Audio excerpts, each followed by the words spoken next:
Welcome back to Property Addicts. We are on the road this morning heading over to our South Liverpool development. It's a property which Pippa bought just recently. It's a former bank, turned offices, and we're going to now convert to apartment, God willing. And I want to show you that project today in a bit more detail, show you some of the quirks, the unusual parts of the building, things which caught us off guard, things which are causing us delays or have caused us delays. Let's go and have a look and show you around this lovely building. So during purchase, we were in contact with the owner of the building, and we asked them, what are you planning on doing with all the furniture in the building? It was at that point that we realised that they had no intention whatsoever of doing anything with it. So we've inherited quite a lot of furniture, which is your commercial office furniture, and we're currently in the process of disposing of that. There's quite a bit of stuff left here, so don't be put off, but all this will have to go before we start building, but we've got a bit of time on our hands. So if anyone's interested in a two-fold DFI 75 letter folder, then yeah, we've got one for sale. Come and see the former strong room of the bank. So this is where they had their safe back in the day. So former Midland Bank. Got to keep the vault somewhere, haven't you? Now, one of the things that we were quite surprised about with this was the fact that the original vault has actually been removed. So with banks, normally the vault is built into the fabric of the building. So in terms of actually getting a vault out of a bank or a former bank, it's normally a demolition job. But we discovered that this was the vault area when the walls were measured. The architect came round and started to map the building, and they were asking questions why these walls were 90 centimetres thick. So we think that these walls are probably heavily reinforced, and actually what we need to do is we need to take this wall out and this wall to the side and extend the building.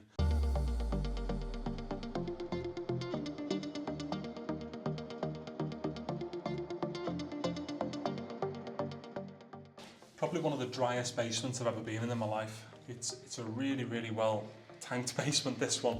Very, very dry, and actually they had a lot of, the previous company who owned the building dealt with a lot of paperwork, and a lot of that was stored down here.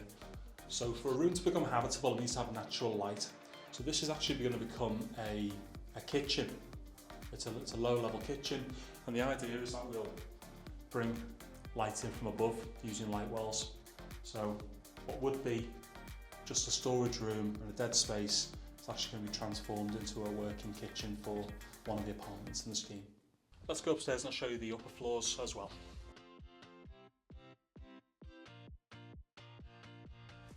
So we're at the far side of the property now, looking out over the flat roof area.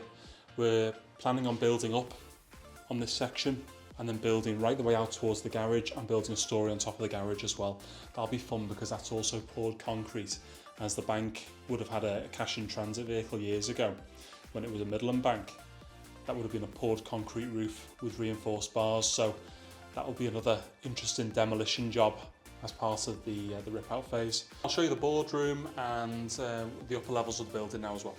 This will be extended right the way out, and this will be where the new build part of the building starts, to accommodate for those extra apartments. It's always our aim to try and maximise the return. So we had two options with this. We either had a 6 apartment scheme under permitted development, which is where the government set the standard, and as long as we adhere to it, we tell them what we're doing. Alternatively, you can go through full planning, which is where you apply to the council for what you're doing, and then they will use their own judgment and their own local standards to decide whether or not to give you your project. So we're nearly at the end of our internal tour, and we've still got plenty of time on our hands anyway. So last little view round upstairs, and hopefully the next time we see you here, we'll have planning permission and ready to appoint our contractor. Before we go and see the garden, I'm just going to talk to you a little bit about some of the new planning initiatives that the government have brought in recently. And one of them is called Biodiversity Net Gain. So what you've got to do now is, if you want to submit planning permission, you have to demonstrate the environmental impact of your building and your scheme. So an assessor needs to come, produce a report and see what the negative or positive impact on the environment is, or what your net gain is. And at that point the council will then be able to specify what you need to do to meet biodiversity needs. In our case, all we have to do is tidy up a hedge. So there's no real major impacts on this scheme in the biodiversity net gain part. However, this is a little delay that we've had already because it's taken quite a bit of time to get the report from the assessors who promised it within about 10 days.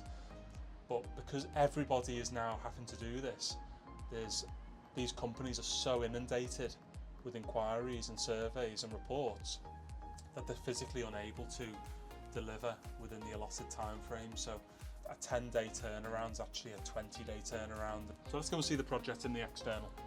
Our architects have very cleverly made sure that any extension work is done at the rear of the building where I am now. So this is the new build area where we're going to be building up ground up and extending upwards on some of the flat roof parts of the building. But we're clever to make sure that any extension work is done away from the main road, so it's not really visible from the street scene, so it doesn't have a negative view or a negative impact on the surrounding areas. We're in a really lovely part of Liverpool here. The last thing we want to do is put something really ugly, really obvious that just looks like an eyesore, which will probably get smacked down by our planning officer anyway. So if we're clever about how we design buildings, we can make sure we limit rejection, reduce objections, and create a building that complements the area, which is always our aim. We're just outside the strong room area of the building, which we showed you earlier. If you remember, it was quite a confined space inside, and there was a little bit of confusion about this when the architects drew up the scheme, simply because they couldn't find 90 centimetres either side, and that's because we think these are heavily reinforced. So any removal of these walls is going to be quite a task. So this is one section of the building which is going to be quite heavy on demolition, and the other section of the building is the garage where we filmed before, actually, when we took out some trees, where we think that this is a reinforced ceiling. And you'll notice as well, you've got these tracks which would have been the heavy duty doors which would have protected the cash and transit vehicles during storage as well. So some hallmarks of being a bank still here, even though the majority of the building is stripped out and has a very much office feel to it. So this is where most of the ground up building work is going to be undertaken. Just to give you a really good picture of the site, adding on to existing structures, building things out and building up from the ground as well. So quite a bit of work really to get this nice and square, because there's so many different split levels. You might have noticed that internally as well, but nothing we can't do, and looking forward to starting building work in early 2025. So that concludes our tour of the South Liverpool development. We hope you'll follow our progress as we move from this phase now, which is our preliminary phase, the waiting phase, as we go through the planning, and all the way through to completion, and see all the building work in between. It's going to be an epic 12 months, we hope, and we hope you'll come along for the ride. Okay, back in the car, heading over to one of our smaller scale properties now. It's a property which we are currently renovating over in Wavertree in South Liverpool, a 3-bed mid-terrace house. We have a tenant in there under our management for about 3.5 years, and under the previous agent management for about another 4 or 5 years on top of that. So they've been there a good length of time.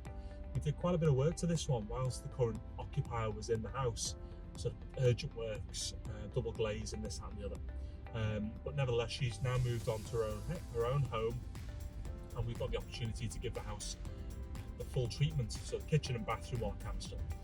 So we're heading there to go have a look at its progress as we're trying to finish this in about a week's time.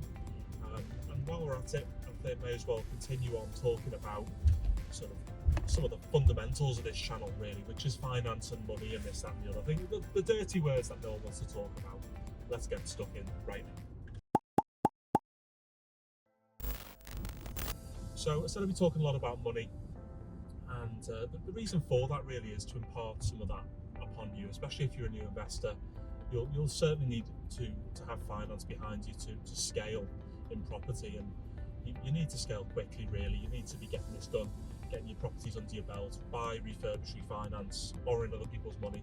And if you can't talk about it, if you're unable to fathom the conversation, then you're not going to get too far. So what are the sort of things that we've heard growing up about money then? If you just pop in the comments box below. I know one of those really obvious ones would be money doesn't grow on trees. But what about this one? What about money is the root of all evil? Now, the question about that is, see, if that's the case, then why do churches ask for it on a Sunday? And there's so many negative connotations about money. We're so frightfully British, aren't we, that no one wants to talk about it. No one wants to talk about their problems if they're having financial difficulty. It's a real dirty word. But we're talking about it all the time. Our whole property career has revolved around raising finance from people and borrowing that money, paying it back, and it's a really good subject, I think. So let's get stuck in. The negative beliefs that we have, if we have those towards finance, then it's really going to hold you back in property development. And if we want to learn something about money, maybe we could take a book that all of our Christian laws are founded upon. The Bible mentions money no less than 2,350 times. That's 4 times the amount of time it mentions the word prayer. Okay, so it mentions money a lot. So it's obviously trying to tell us something. You see, it's the love of money which is the problem, and that's what the Bible says. It's the greed that comes. It's the desire, the inherent desire for wanting more and more and more, and that's when the problems start. Now, you may have gathered from our first video that we're kind of slow and steady in property. And whilst it doesn't potentially look that way from the outset, we've taken it really slow. We've really taken the time to regroup after each project, to get, to really think about how this one went and to take a bit of time on it. If we do that and take it easy, it reduces the risk of things going wrong and reduces the risk of people getting hurt, people like our investors, which we never ever want. And if you're getting into property for the first time, then listen up, guys, because if you can't be trusted with finance, people just won't lend to you, and you need people to lend to you in this game. Word travels very fast in this very small community, and the advice that I want to give you is just to set reasonable targets, to get good at doing one thing in one postcode, do it a good few times, and then move on to something else. Just get really fluent with one property strategy before trying to get into the next big thing. The get rich quick approach is a trap that so many people fall for. People don't realise how difficult and tricky property can be. It's hard work and it takes time, and there's a lot of people who will explode onto the scene in property and make a lot of noise on social media, and that will be perceived by others as being successful. The truth is, it's normally the really loud ones who don't last in this game, and when it gets stressful, when it gets hard, they bury their heads in the sand and they close their companies down, normally before the first tax return is due, and the money disappears and they disappear in the process, and people get hurt, and it's really painful to watch. Treat property more like a career where you're going to come in at apprentice level and work your way and rise to the top, rather than coming in at managerial level and burning out in your first month. You would never ever employ an apprentice to run a company, would you? So why would you try and control an empire without the right experience behind it, the right backing? So treat property like a career that is a slow and steady rise, and I don't think you'll go too far wrong. Now, despite our fairly seemingly slow approach, we've still had some really busy moments, and it's only when you stop that you realise how shattered you are and how worn out you are. Have you gone on holiday and it's taken you like 3 or 4 days into the holiday to like truly relax? I know so many people like that, and I've certainly been one of them.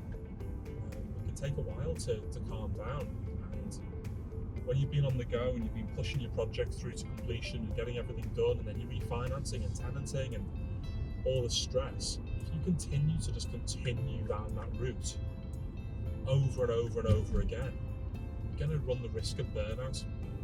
I know so many people who are burnt out, and just want to say that there's absolutely nothing wrong with just taking it slow. What is the big rush?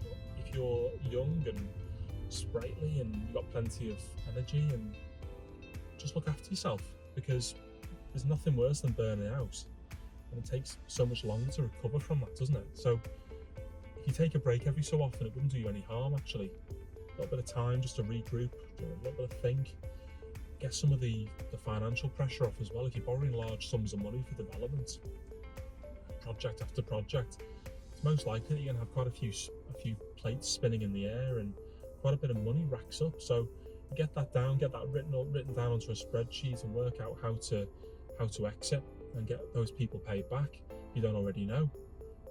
Get those people paid down and get the pressure off you. Reduce the pressure, regroup, rethink. If you're married, have another kid, and just enjoy it. Just enjoy it. We take a bit of time sometimes just to let our hair down, blow up a bit of steam, and it's done us the world of good, really, in property, and has certainly taken the pressure off. So if you're borrowing money from people, make sure that paying your investors is your biggest priority. That needs to come before any of your wants, any of your needs.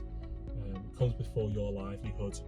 Their finance, they've probably worked really, really hard for that. That could be their life savings, it could be their inheritance that they're lending to you. And if you can be trusted with the little things, then you can be trusted with the big things as well. So if you can be trusted with 20,000, repay that person, and they've got another £20,000 to lend. They're probably going to give it to you, aren't they?